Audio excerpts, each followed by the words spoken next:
It's time for another edition of Cowboys Special Edition, brought to you by AT&T. The bye week for the Cowboys comes at a very good time. We'll get into that in just a moment. Bill Jones along with Bucky Brooks, Isaiah Stanback, and Nate Newton as the Cowboys enjoying their bye week, and then the games come fast and furious starting next week against the Minnesota Vikings, and then Thanksgiving Day, and then against Baltimore the following Thursday. But let's kick things off with what happened last week.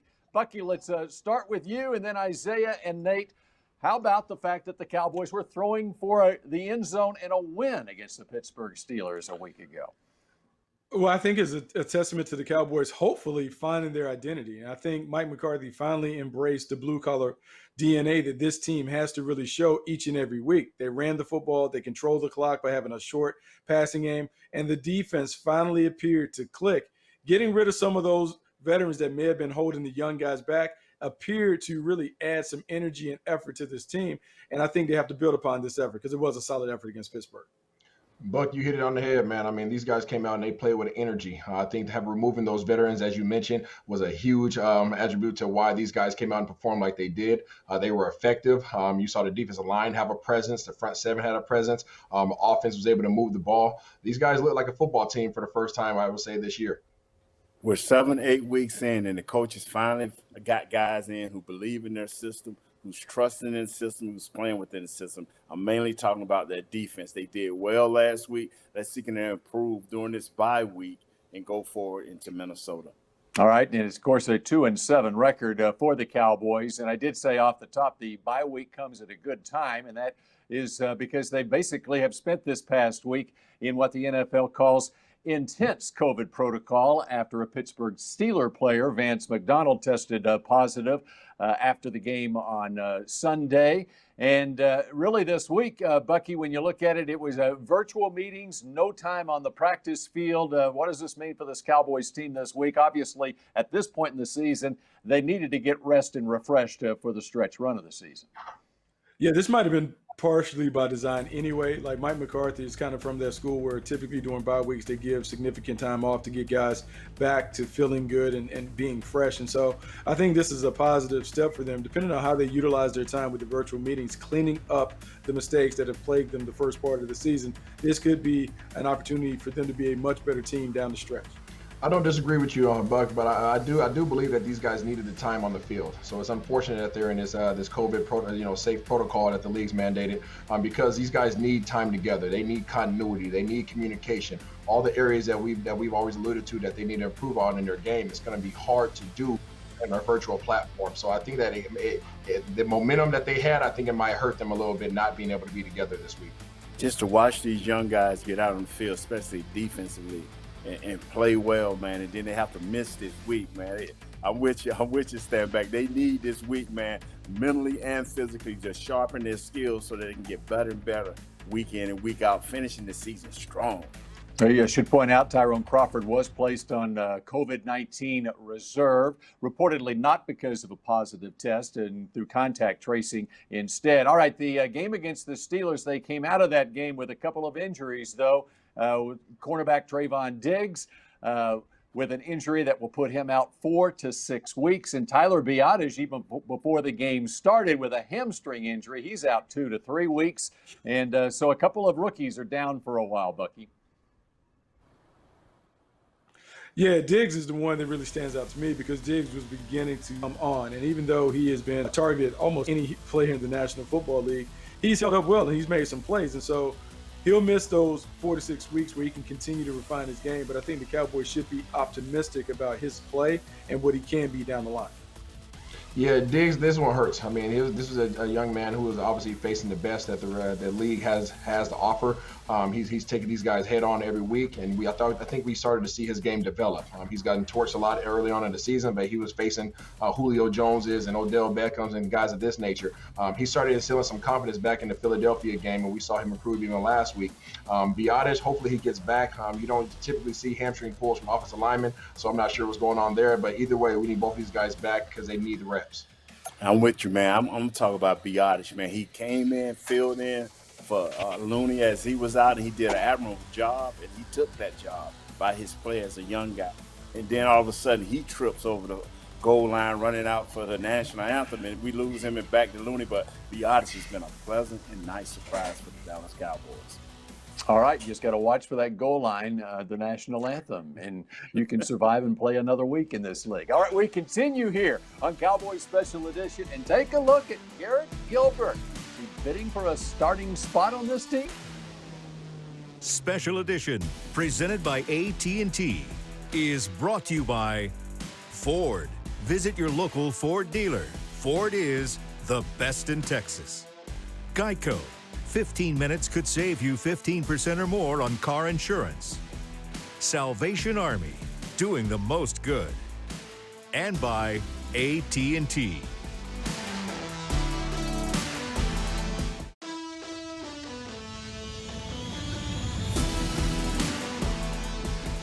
This segment is brought to you by the Texas Lottery. Play the new Sevens scratch tickets from the Texas Lottery. With top prizes up to $977,000. There's a Sevens scratch ticket for everyone. So play today. Oh, I thought he was just outstanding. I mean, he obviously exceeded all expectations, and I thought gave us ever chance to win. I mean, he had a tough play there, trying to make a play for us. I think he was actually, going to throw it away, but I thought overall he gave us every opportunity to have success and win the game. So I thought it really played well.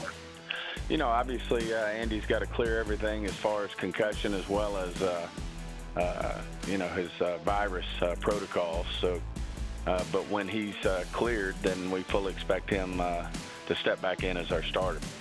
Brought to you by Auto Nation. There's Stephen Jones talking about Andy Dalton, still the quarterback of this team when he comes off of COVID protocol and concussion protocol for that matter. As we welcome you back here to Cowboys Special Edition. Bill Jones with Isaiah Stanback, Nate Newton, and Bucky Brooks. Let's talk about Garrett Gilbert and Andy Dalton here, as Gilbert in his first NFL start at age 29 had the Cowboys in position to beat the unbeaten Pittsburgh Steelers a week ago. And Isaiah, let's start with you. What do you think about the Gilbert and Dalton debate right now? Yeah, it's definitely a debate. I'm not really sure how it is that way because Garrett Gilbert came out and he did exactly what you would expect the backup to do. Come in, position the team to be able to be successful, establish a running game, manage the passing game, give your receivers opportunities, and then try not to lose the game. I think there's only one really bad play that I think everybody can really point to, and I don't think anybody should really point the finger at him, as I don't think that there should have been a pass called on that play. But he did a great job. And on the flip side, you got Andy Dalton, who I've been in his corner all year long, and the team didn't respond to him. He came in and, he didn't do that well. Obviously, he didn't have the same offensive line. He has one touchdown versus 3 interceptions. I'm not sure that you go with the Andy Dalton route. I think I was sticking with Gilmore. If Andy Dalton is going to be here next year, I'm all about Andy Dalton because, like Stanback said, we were big on this guy. But if Andy Dalton is not going to be here next year, we need for this Gilbert kid to play. He showed poise, and he had him in position to win. And I need to see more because this is a youth movement, even though he's 20. Yeah, it may be a youth movement, but I need to know which Kellen Moore is going to show up and call the game, because the Kellen Moore that called the game for Garrett Gilbert, if he calls that same game with Andy Dalton, the Cowboys would have won more games. And so if we're going to get the conservative ball control offense with Zeke and Tony Pollard as the focal points, then yeah, I think Andy Dalton should be the guy. But the main thing is, how is the play caller going to call it? Like, the young quarterback and all that is great, but Kellen Moore has to be the one that understands how to manage what he has at the quarterback position. And to that point, when you look at the play calling in the game against the Steelers, until the Cowboys were throwing the ball at the end of the game, it was basically an even split. Run plays versus pass plays, which was a departure from what Kellen Moore had done previously this season and going back to last year for that matter. How about, okay, let's talk running game here in Ezekiel Elliott. What are you seeing out of Zeke? Because with no 100-yard games this season, and there's a lot of talk out there amongst some fans that maybe he's lost a step. What are you seeing, Isaiah? I do believe that he's lost a step. That doesn't mean that he can't be effective. I think he's still one of the dominant running backs in this league, but he has to prove that, week in and week out. Unfortunately, we haven't seen that this year due to the fumbling, due to the offensive line issues. But he's a pro. He's a highly touted pro. He has to find a way. I'm all Zeke. Thank you. Simple as that. Simple as that. Way to make it very, very simple. I think here's the thing with Zeke. Zeke started out slow, then he had the fumbling issues that really helped him lose some of his confidence. And so he hasn't really been slamming it up in there like Zeke of old. I think after the bye week, we'll get a chance to see vintage Zeke. And I think vintage Zeke is still one of the top running backs in the game. He doesn't have the offensive line that he's been afforded most of his career, but he's still good enough with him and Tony Pollard as the focal point. I think this offense can move the ball and score points. And we continue with more Cowboys Special Edition in a moment. Where'd that run defense come from last week against the Steelers? And we come back. This segment was brought to you by the Texas Lottery. Play the new Sevens scratch tickets from the Texas Lottery. With top prizes up to $977,000. There's a Sevens scratch ticket for everyone. So play today.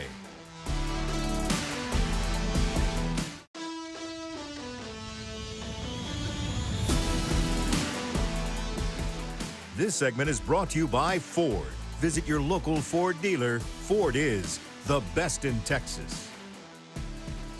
Cowboy Special Edition brought to you by AT&T continues on this bye week as we turn our attention to the Dallas defense. And Isaiah Stanback, how about the Cowboys' run defense against the Steelers? They gave up 46 yards. And how about this?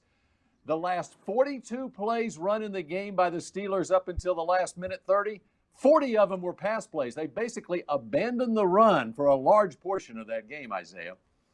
Yeah, I mean, these guys came in and they established their presence, right? They fulfilled their will all day long. I mean, you had these young guys show up, you know, Poe's gone, Griffin's gone.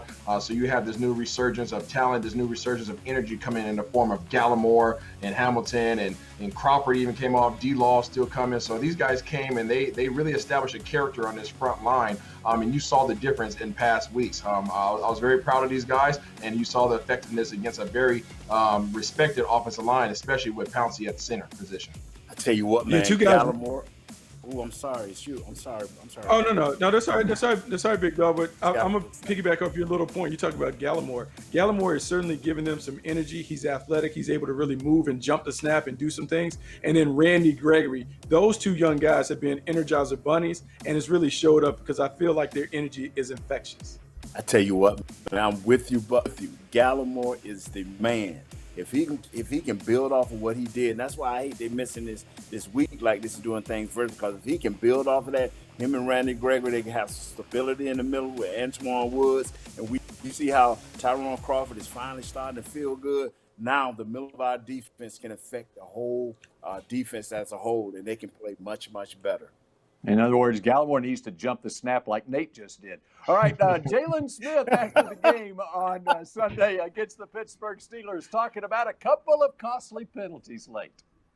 No, they thought that I I hit him and I, was just crazy over the top holding. Really, he just ran into me, and that's really what it was.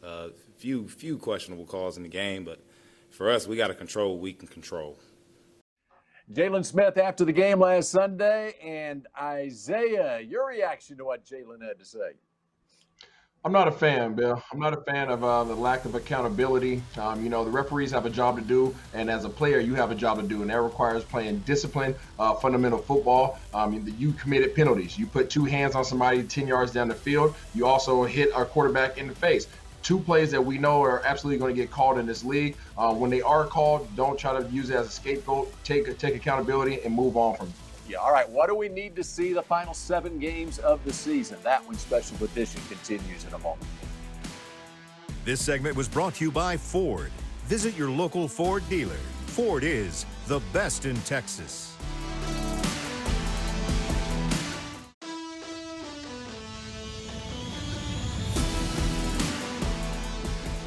This segment is brought to you by AT&T. Cowboy Special Edition brought to you by AT&T continues now. What players are you keeping an eye on the final 7 games of the season for the Cowboys? Let's go around the horn. Let's start with Nate. Who are you keeping an eye on? Gallimore, man. I was nervous at the beginning of the year. He wasn't getting much playing time, but he's starting to flash. He's had some great plays this last game against the Steelers' good offensive line, and Pouncey leading that group. So I'm watching this kid, man. He's from up north, Oklahoma way, man. I mean, way up north, Canada. Came from Oklahoma, and now he's arrived in Dallas, and I hope to stay for a long time. Man, Nate, that's nice praise. Like Oklahoma, I'm gonna go with Tony Pollard as a guy that I'm keeping an eye on. Tony Pollard has really started to kind of settle into this role. I think the offensive coordinator Kellen Moore has a better feel for how to utilize him, and we're beginning to see the production. He was nice in spelling Zeke Elliott as that change of pace running back. Let's see if he can keep it going the second half of the year. Yeah, fellas, I'm going to go with Jalen Smith. I've been on him. I think the rest of the Cowboys Nation has been on him. The first half of the season, the defensive line wasn't playing very well, which allowed for the offensive line to get up on you, which we know you had a tough time getting off the blocks. The defensive line is getting better. Now you're going to be freed up to cover more, to rush more. How disciplined are you going to be in coverage and zone defense, and can you play man-to-man defense? That's what other teams are saying you can't do. Yeah, and I think it's interesting, Bucky, your reaction to Nate picking Neville Gallimore. It was almost as if we can't believe that there's a defensive player coming out of Oklahoma. I mean, they haven't played great defense in the Big 12 of late, but maybe Neville Gallimore is the exception to the rule. He certainly has added some juice to the lineup. Absolutely. All right, when we come back here on Special Edition, we're going to take a look at the keys to a successful second half of the year. This segment was brought to you by AT&T.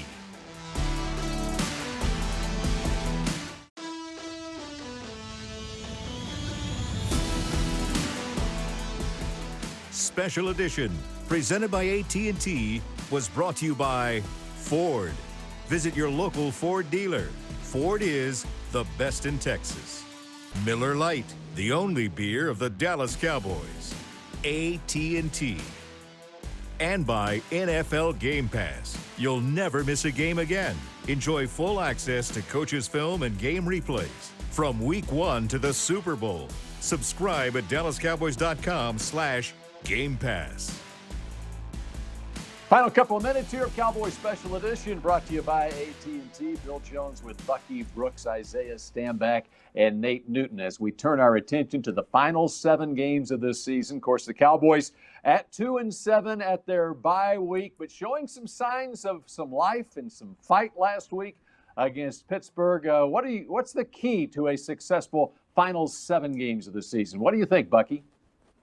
The key is if Mike McCarthy can get everyone to buy into playing half-court basketball, meaning slow this game down, run the ball, play complementary football, protect the defense by not giving them as many snaps as they've been giving them early in the year. If they do that and shrink the game and make it a fourth-quarter affair because they've really limited the amount of passes early in the game, they have a great shot to make a run and eventually win the NFC East. Totally agree, Buck. I'm going to go ahead and say that these boys need to play disciplined football. That's all I'm asking these guys to do. Don't put yourself in a situation that you would not only have to overcome your opponent, but you have to overcome your own mistakes as well. Play disciplined football. Do what your coaches are asking you to do. Be where you're supposed to be. And I bet you position yourself for some wins down the road. Assignment, alignment, play hard, be disciplined, do what the coaches ask you to do. Play within the scheme. It can go on and on and on. Be a smart football player individually and as a team, and you will have success. And, oh, yeah, Xavier, play hard. All right, I want to take you back in our final minute to what Bucky said. Winning the NFC East, they're at 2-7 right now. The Eagles at 3-4-1, taking on the 2-7 Giants this weekend. You think there's a real shot that they can win the NFC East, though? Yeah, I think there's definitely a real shot, but they have to get, I would say the magic number for real is 8, but if they can get to 7, it puts them in a chance to do it because they control their own destiny when it comes to playing Philly, the Washington football team, and the Giants. And they need to go 5-2 the rest of the way. The other thing to consider, Isaiah, is the fact that they only have one team with a winning record on their schedule the rest of the way, Baltimore. Yeah, I mean, unfortunately, that stat would matter. I mean, in most of the situations, but not so much in this one. These guys got to go out there every week and prove that they are who they are, and that's the Dallas Cowboys.